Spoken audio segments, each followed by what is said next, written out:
주중에 다들 어떻게 사셨는지 다들 치열한 삶의 영역 안에서 사셨을 거라고 생각합니다.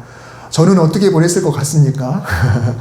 저도 용산에 가서 스피커를 앰프를 수리하고 오고요. 그리고 또 스피커랑 이런 거 알아보고 또 주말에는 금요일부터 어린이 연합 성경학교 또 다녀왔고 다음 주에는 또 청소년 수련회 해야 되는데 제가 좀 서기를 맡다 보니까 월요일부터 장도 봐야 되고 굉장히 좀 분주합니다. 근데 일주일에 한 번씩 뵈는 여러분들도 굉장히 치열하게 살고 계실 거라고 믿습니다. 먹고 사시느라 다들 힘드시죠? 우리 하나님께서 여러분의 필요를 가득 채워주시기를 주님의 이름으로 축복합니다. 아주 짧은 시간에 누군가에게 나에 대해서 설명해야 한다. 그러면 우리는 대부분 자연스럽게 나의 장점을 최대한 알리고 싶은 욕구가 있습니다. 더군다나 그 설명 한 번이 어쩌면 내 앞날을 결정할 수도 있다라고 한다면 어떻겠습니까? 보통은 이력서, 그리고 또 면접 장소, 자기소개서, 심지어 선거를 앞둔 후보자들은 선거 공보에 이 제한된 시간과 제한된 지면에다가 나를 알리고자 할 때 굉장히 많은 고민들을 할 것입니다. 어른들만 그럴까요? 어린이들도 본성이 똑같습니다. 놀이터나 또 유치원이나 어린이들끼리 하는 대화들을 들어보면 가끔 이런 대화를 할 때도 있어요. 나도 이거 탈 줄 안다. 나도 거기 가봤다. 너는 못하지? 우리 집에는 뭐 있다? 우리 아빠는 뭐 한다? 이런 이야기들을 자주 하는 걸 보게 됩니다. 저도 어렸을 때 초등학교 4학년 때 도시에서 섬으로 저희 아버님 목회를 시작하시는 바람에 섬으로 갔는데요. 도시에 있을 때는 한 학년이 12반에다가 그때 인구가 너무 많다 보니까 아침반, 낮반 그랬잖아요. 오전반, 오후반 이랬죠. 근데 시골에 들어갔더니 반이 한 개 반밖에 없어요. 한 학년에. 그러면 저도 애들하고 대화하면서 지지 않으려고 시골에 있을 때는 도시에 있는 우리 집에는 뭐도 있다. 또 도시에 갔을 때는 시골에 우리 집에는 뭐도 있다. 다 거짓말이에요. 사실 없는데 그냥 그랬어요. 왜요? 알게 뭡니까? 뭐 그들이 우리 집에 와서 볼 게 뭐예요. 저도 그랬어요. 어린 마음에 나를 소개할 때는 뭔가 자랑하고 싶은 마음이 늘 있는 것이죠. 만약에 그동안 자신이 살아온 인생을 한마디로 얘기하라 라고 하면은 그가 잘 살았든 못 살았든 간에 뭔가 인생에서 진짜 자랑할 만한 것, 화려한 경력을 찾으려고 할 겁니다. 여러분 지금 살아온 인생의 기간이 다 다르시겠지만 스스로를 어떻게 표현하겠습니까? 한 문장으로 써본다. 이 세상을 떠돌아다닌 횟수가 100년하고도 30년입니다. 저의 조상들이 세상을 떠돌던 횟수에 비하면 제가 누린 횟수는 얼마 되지 않은데 그마저도 험악한 세월을 보냈습니다. 야곱이 자신을 한 줄로 소개한 내용입니다. 야곱은 지금 하나님을 모르는 사람 앞에 서 있습니다. 그것도 아주 높은 사람, 당시 고대 근동의 최강국이 애굽의 마치 신과 같은 존재, 파라오, 우리 성경의 바로라고 말하는 그 사람 앞에서 지금 자기를 소개하고 있습니다. 우리는 물론 성경을 통해서 야곱의 인생을 너무 잘 알고 있습니다. 우리가 한번 야곱의 인생을 한번 짚어본다. 그리고 야곱의 인생에 대해서 누군가에게 설명해 본다라고 생각을 해봅시다. 야곱의 인생에서 하나님을 한번 좀 빼보고 그냥 야곱의 인생 자체만 놓고 한번 설명을 해본다. 야곱은 태어날 때부터 형보다 먼저 태어나겠다고 형의 발꿈치를 잡고 태어났습니다. 물론 이게 진짜 어린 마음에 형보다 먼저 태어나려고 발꿈치를 잡았는지 아니면 태어나고 보니까 손이 딸려서 나왔는 건지는 모르지만 그러나 성경은 그가 우연히 발을 잡지 않았다고 이야기하죠. 그렇지만 만약에 하나님을 빼고 한번 생각을 해보면 그래도 얘는 뭔가 좀 태어날 때부터 남다르다라는 생각을 해볼 수가 있겠죠. 그리고 팥죽 한 그릇으로 장자의 명분을 얻었습니다. 근데 생각해보면 형과 동생 사이에서도 이런 말장난 정도는 얼마든지 해볼 수 있습니다. 그거 빌려줄래? 형한테 이야기했더니 그거 빌려줄래? 동생한테 이야기했더니 동생이 그럼 형아 나한테 한번 형이라고 해봐.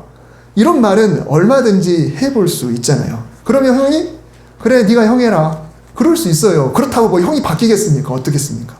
팥죽 한 그릇 밖에 나가서 너무너무 허기진데 때마침 팥죽이 있으니까 그거 줘. 그러면 형의 명분 나한테 줘. 그래 너 가져. 지금 배고파 죽겠는데. 얼마든지 그럴 수 있는 거죠. 사실 이 야곱의 어려움은요, 부모의 편애 때문에 생겼습니다. 아버지는 형을 편애했고 어머니는 동생을 편애했습니다. 그런데 그 결과가 어떻게 됐나요? 야곱 혼자 도망가야 되는 신세가 됐습니다. 어머니의 욕심이 더 컸기 때문에 벌어진 일이었습니다. 야곱이 눈먼 아버지를 속이기도 했지만 그것은 전적인 어머니의 계획이었습니다. 그리고 어머니가 다 실행해 줬습니다. 물론 야곱이 아무런 죄가 없는 것은 아닙니다. 정말로 야곱이 내키지 않았다면 어머니의 사주에 공모자가 되기를 거절했을 것입니다.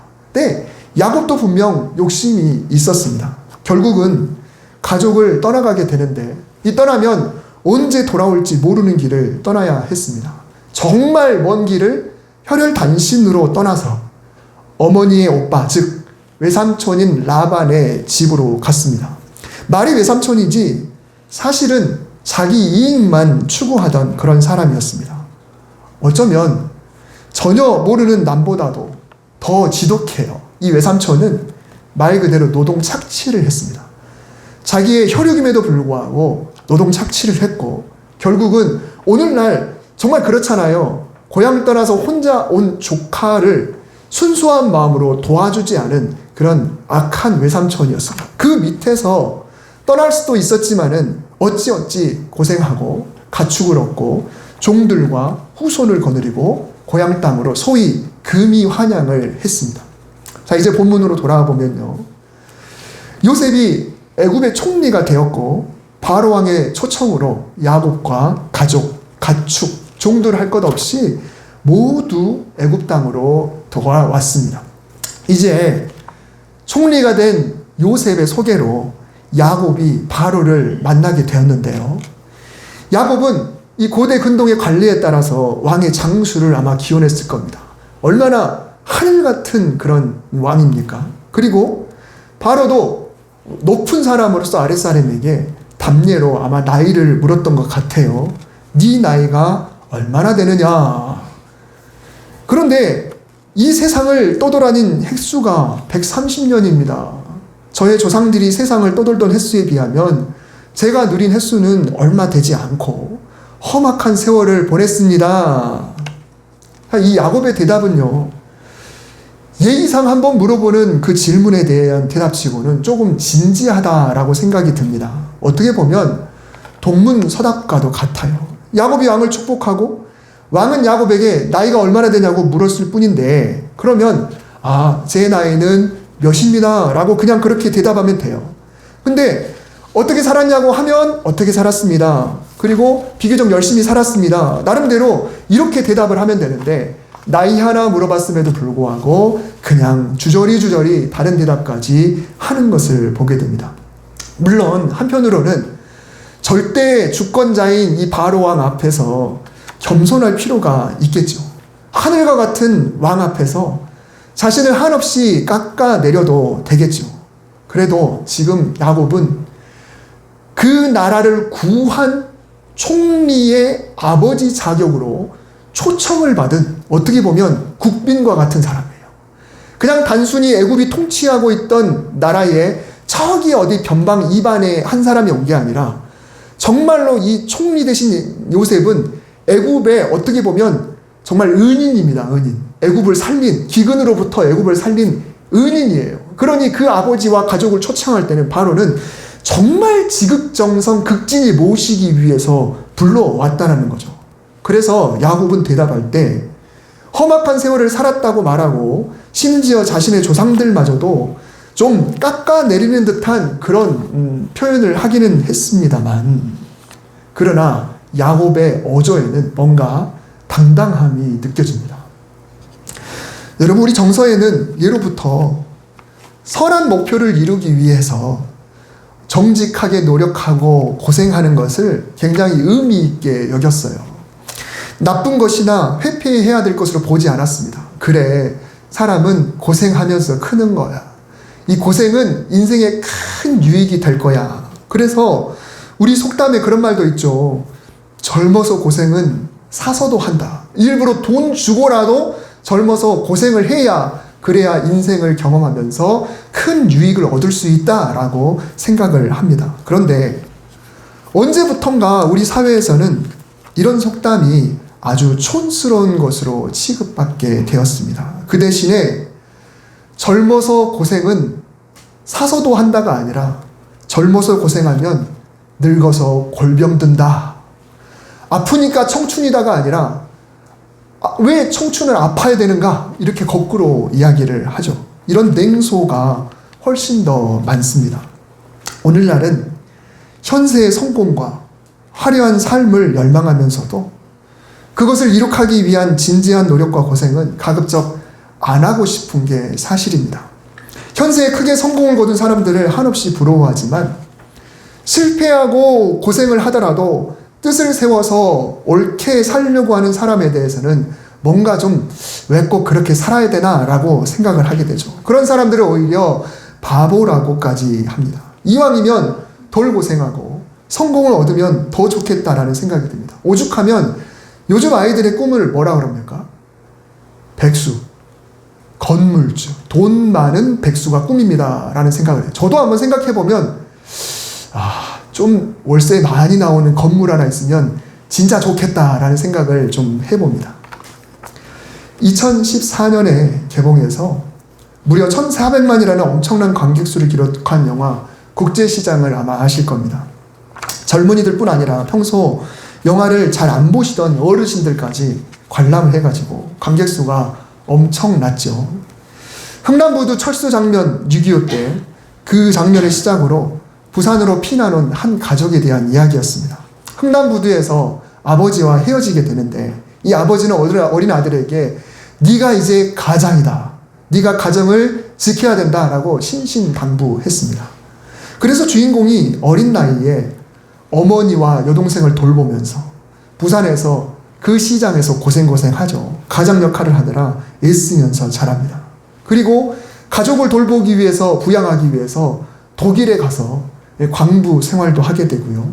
월남전에 나가기도 하죠. 월남전에서 죽을 고비를 넘기면서 아내에게 편지를 썼습니다. 사실은 죽을 고비를 진짜 넘겼죠. 그런데 그때 편지를 쓰는데 내용이 이렇습니다. 나는 그렇게 생각한다. 힘든 세월에 태어나서 이 힘든 세상 풍파를 우리 자식이 아니라 우리가 겪은 게 참 다행이라. 우리 이렇게 생각해보자. 우리 도주가 아들인데요. 우리 도주가 겪었다고 한번 생각해보자.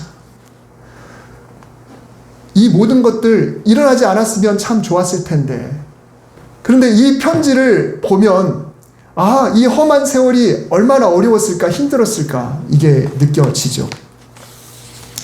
힘든 세월에 태어나서 이 힘든 세상 풍파를 우리 자식이 아니라 우리가 겪은 게 얼마나 다행인가. 그러면 그 세월을 보낸 것에 대해서 진짜 다행이다. 우리가 겪어서 다행이다. 진짜 이 험한 세살 나는 정말 잘 살아봤다. 이렇게 당당하게 여겼을까요? 그렇지 않습니다. 나중에 정말 노년이 돼서 이제 손주들도 엄청 많고 거실에서는 잔치가 벌어지고 있는데 혼자 이 아버지가 자기 방에 들어와서 이야기를 하면서 그 아버지 사진을 보면서 이런 이야기를 하죠. 아버지, 내 약속 잘 지켰지? 막수이도 찾았고 이만하면 내 잘 살았지?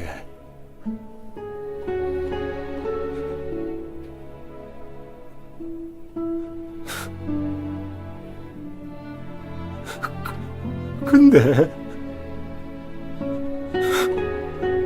내 진짜 힘들었거든요.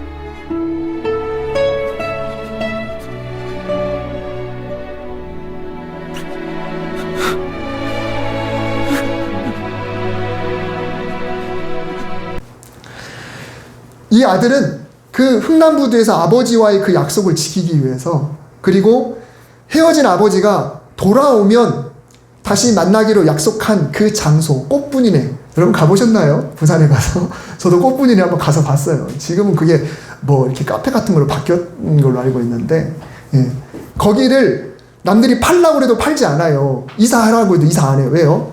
그래도 혹시라도 아버지가 약속 장소가 여기니까 오실까봐. 근데 이제 다 늙어서 이제는 아버지도 여기를 안 찾아오시겠지? 팝시다. 라고 하는 그런 장면들을 보게 돼요. 그런데 자기가 편지로는 우리가 겪은 게 얼마나 다행이야. 이 험한 세상을 우리가 산 게 얼마나 다행이야. 라고 말했으면서도 정작 노년에 자기 아버지하고 대화할 때는 나 진짜 힘들었어요. 사실은 너무너무 힘들었어요. 라고 이야기를 하는 그런 장면이 굉장히 인상 깊습니다. 여러분, 야곱은 어떤가요? 우리가 볼 때는 야곱이 이스라엘이죠. 야곱의 인생을 놓고 보면 정말 많은 후손들을 두고 부자가 됐습니다. 바로 왕 앞에 섰을 때 정말 당당한 것 같긴 하지만 그래도 야곱의 인생을 뒤집어 보면 혼자서 고군분투하면서 굉장히 많은 어려움을 겪었습니다. 이제 눈이 멀고 수명도 얼마 남지 않은 그런 노인이 어쩌면 가장 화려한 이 바로왕 앞에서 풀이 죽은 그 초라한 그런 야곱의 모습으로서 지금 대하고 있는 것입니다. 그런데 야곱의 대답을 계속해서 읽어보면 오히려 바로가 묻지 않은 것까지 당당하게 밝히면서 조금도 초라하게 느끼거나 부끄러워하지 않고 오히려 자신이 살아온 이 험한 세월에 대해서 당당하게 여기고 있다라는 것입니다. 여러분이 당당하게 비결이 뭘까요? 야곱은 자신의 말 그대로 험악한 세월을 살았습니다. 많은 시련 속에서 끊임없이 도전하고 속이고 손발이 닳도록 고생하고 뼈가 어긋나도록 씨름하기까지 했습니다. 하지만 그런데도 여전히 그의 뜻대로 된 것은 하나도 없었어요. 금이 환영하고 돌아왔는데도 결국 기근이 왔을 때 가장 사랑하는 막내 아들을 또 어쩌면 잃을지도 모르는 그런 상황에도 빠지기도 했었죠. 그리고 그 아들들이 사고를 또 엄청나게 많이 치는 그런 모습을 계속 봐와야 했어요. 어려서부터 노년이 될 때까지 파란만장한 그런 인생이었습니다. 사랑하는 사람과 검은 머리 파풀이 되도록 살지도 못했어요. 그가 가장 사랑했던 아내 라헬은 아이를 낳으면서 세상을 떠나버렸죠. 배불리 밥 먹고 자식들을 먹이는 평범한 그런 행복한 삶을 살지도 못했습니다. 적어도 그의 현세의 삶에서는 결국 우리가 흔히 성공이라고 말할 만한 것들이 있었을지도 모르지만 행복이라고 말하기는 좀 어렵다는 거죠. 야곱이 행복했을까? 평생 긴장하면서 평생 형에게 죽을지도 모른다. 평생 우리 자식들이 어떻게 될지 모른다. 이렇게 생각하면서 살아왔던 그의 인생이었습니다. 그런데도 바로왕 앞에서는 당당할 수 있었다라는 것입니다. 왜 그럴까요? 그의 인생에 하나님이 들어있기 때문에 그렇습니다. 하나님을 빼고 이야기해보자면 그의 인생도 수월하지 않고 힘들었는데 하나님을 넣어보니까 야곱이 마지막에 뭔가 당당함을 드러내고 있다라고 하는 것입니다. 만약에 야곱의 인생에서 하나님을 빼면요, 아마 국제시장의 그 주인공과 같을 겁니다. 겉으로는 당당한 것 같고, 겉으로는 자신 있는 것 같고, 겉으로는 자기 아내를 다독이는 그런 사람 같지만, 실제로 자기 아버지를 회상하면서 나 사실은 내 인생 전체가 너무 힘들었어요 라고 실제로는 그의 속내를 이야기를 했던 것처럼 하나님을 빼는 야곱의 인생은 그럴 겁니다. 그러나 하나님을 더해보니까 얘기가 달라지더라 라는 것입니다. 여러분, 우리는 야곱이 그의 인생에서 하나님이 개입하고 계시다라는 것을 분명히 알고 믿고 고백하고 있다는 것을 알게 돼요. 에서를 피해서 도망하죠. 그때 광야에서 돌베개를 베고 잡니다. 그때 하나님은 그의 외로움을 달래주셨어요. 내가 있다. 내가 여기 있다. 그래서 야곱이 그 다음날 날이 샌 다음에 이곳이 하나님의 집이구나 라고 이야기를 했던 것이죠. 하나님이 과연 여기에도 계셨군요. 나는 몰랐습니다. 근데 하나님이 나와 늘 함께 계셨군요. 하나님 하나님이 나와 함께 계셔서 내가 가는 이 길에서 나를 지키시고 먹을 떡과 입을 옷을 주셔서 내가 평안히 아버지 집으로 돌아올 수 있게 해주시면 여호와는 진짜 나의 하나님이 되실 겁니다 라고 이야기를 했었습니다. 그래서 그 장소를 베델이라고 이야기했고, 나중에 야곱이 돌아오면서 에서를 만나기 전에 자기를 완전히 내려놓는 그 일을 위해서 다시 이 베델을 찾아가서 그의 예배자로서의 그 각오가 회복되는 그런 모습을 보였거든요. 즉 야곱은 그의 인생에서 하나님이 계심을 알고 믿었습니다. 그러니 야곱의 인생을 쭉 읽어볼 때 보면 야곱은 욕심장이었어, 야곱은 자기가 얻은 것을 쟁취하기 위해서 별짓을 다 했어라고 우리가 그냥 이야기할 수가 없다는 거예요. 야곱은 하나님이 나와 함께 하시다는 것을 늘 생각하면서 그의 길을 걸어왔다라는 것을 보여주고 있다라는 것입니다. 그러니 야곱은 고생을 자랑하는 거예요. 왜요? 고생 자체가 아니라 하나님이 나와 함께 하시기 때문이다. 그냥 성공과 고생을 놓고 본다면 고생하지 않고 성공할 수 있으면 참 좋겠다라고 생각하지만 야곱은 하나님이 함께한 상황 속에서의 고생이었기에 그것을 바로왕 앞에서도 당당하게 이야기할 수 있었다라는 것입니다. 여러분, 지금 저마다 살아온 인생이 다르겠지만은 어떻게 인생을 평가하고 있습니까? 힘들지 않았던 순간은 과연 얼마나 될 것이며 반대로 힘들었던 순간은 얼마나 되십니까? 어떤 분들은 그저 인생이 힘들었다라고 말할 수도 있을 것이고, 어떤 분들은 하나님과 함께한 소중한 인생이었습니다 라고 말할 수도 있을 겁니다. 지난 삶뿐만 아니라 앞으로의 삶도 마찬가지입니다. 내가 하나님을 믿는다고 말하고 있음에도 불구하고 실제로는 내 인생에서 하나님을 빼버릴 때가 있어요. 그리고 하나님을 망각해 버릴 때도 있습니다. 하나님을 신뢰하지 못할 때도 있고, 하나님을 좀 젖혀놓고 그렇게 생각할 때도 있습니다. 만약에 그렇게 된다면 내 인생은 그냥 고생일 거예요. 만약에 내가 하나님을 위해서 헌신 봉사했다. 그런데 거기서 만약에 하나님을 빼버리면 그냥 노동에 지나지 않을 겁니다. 내가 누군가에게 사랑을 했다. 누군가를 헌신을 하고 누구에게 정말 쏟아부었다. 그러나 만약에 하나님을 빼버린다고 한다면 우리는 그냥 밑 빠진 독에 물 붓는 것이 되고 말 것입니다. 그러나 하나님을 그 안에 집어넣게 되면 하나님과 함께하는 놀라운 것들이 되는 것이죠. 예수님의 비유 중에 포도원에 일꾼을 부른 그런 비유가 있습니다. 우리가 너무 잘 알고 있는 비유죠. 어떤 사람은 아침 일찍 부르셨고요.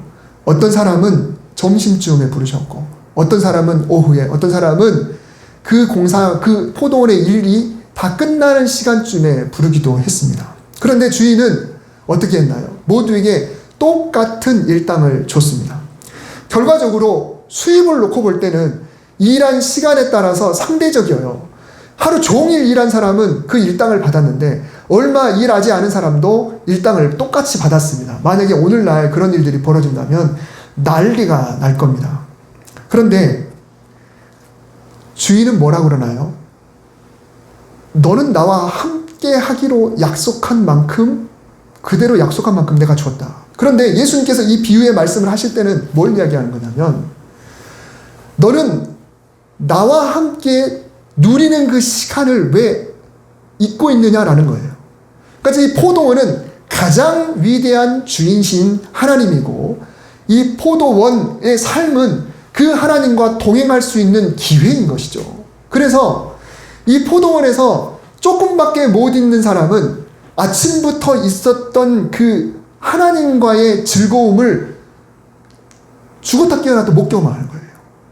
그들이 아침부터 이 위대하신 하나님과의 이 삶을 느껴온 사람이 그거 어떻게 할 수 있어? 제가 예전에 이 본문 가지고 설교했던 적이 있어요. 우리가 만약에 이 포도원에서 이 하나님을 빼버린다 그러면 그냥 허송세월이고 고생일 뿐입니다. 그러나 하나님이 함께 있기 때문에 나 그 좋으신 하나님과 기쁨으로 일해온 그 경험만큼은 느껴온 사람이 절대로 경험할 수 없는 것이다 라는 것입니다. 이것이 우리 인생에서 하나님을 모시고 사는 사람의 고백이 되는 것입니다. 우리가 야곱의 믿음대로 고백하면 돼요.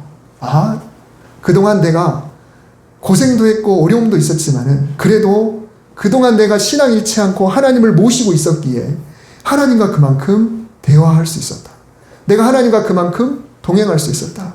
아직 물질은 주지 않았어도 그것 때문에 나는 하나님을 더 열심히 섬길 수 있었다. 험한 세월을 살았지만 하나님과는 함께한 삶이었다. 앞으로 당장 복을 못 받을 수도 있겠지만 나는 하나님과 함께한다는 보다 큰 복을 가지고 앞으로 세월을 살아갈 것이다 라고 하는 고백이 우리에게 있어야 된다라는 것입니다.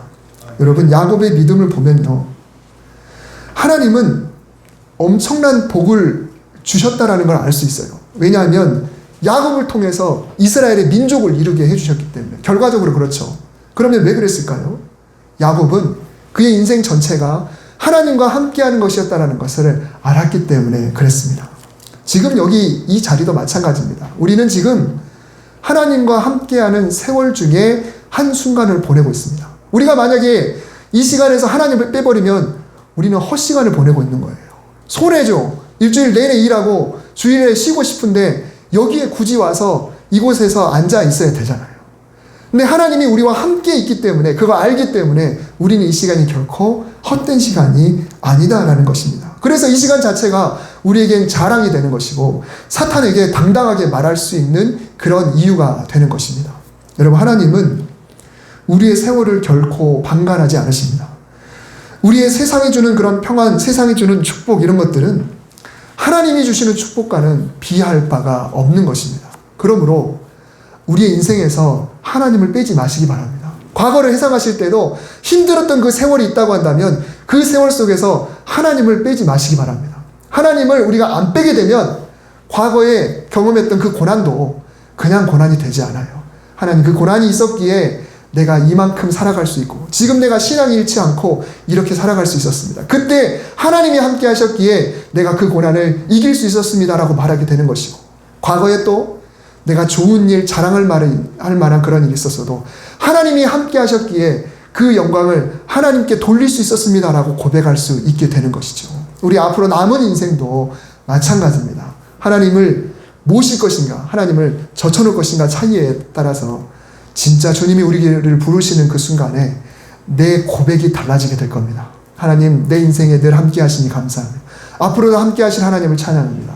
그 하나님과 더불어 내가 신앙생활 잘 해나가겠습니다. 이런 은혜가 저와 여러분에게 넘치기를 주님의 이름으로 축복합니다. 기도하겠습니다.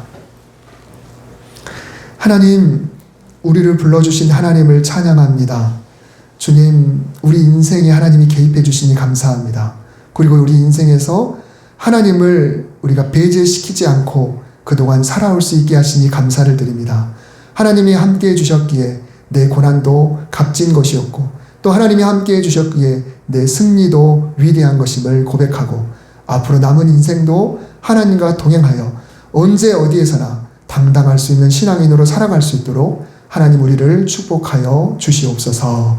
예수님의 이름으로 기도드립니다. 아멘.